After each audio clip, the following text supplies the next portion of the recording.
রাকাত সংখ্যার ব্যাপারে যদি সন্দেহ হয়, সালাতের ভিতরে যদি সন্দেহ হয় যে 2 রাকাত পড়লাম নাকি 3 রাকাত পড়লাম, এরকম সন্দেহ যদি হয়, এই সন্দেহটা যদি দূর করা সম্ভব না হয়, 2 রাকাত পড়েছি বা 3 রাকাত পড়েছি নিশ্চিত এরকম বিষয় যদি না হয়, তাহলে কম ধরবেন, সালাতটা কম ধরে পূর্ণ করবেন।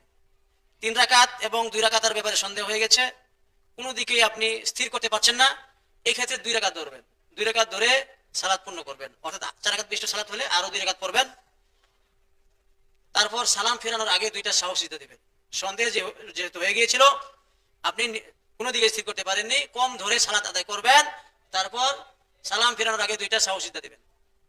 একই কথা সালাত মানে আদায় করার পর যদি সন্দেহ হয়, তখনও আপনি সালাতটা পুনরায় পড়বেন না, যেহেতু একবার পড়া হয়ে গেছে, 2 রাকাত বা 3 রাকাত পড়া হয়ে গেছে, সালাত পুনরায় পড়ার কোনো নিয়ম নাই।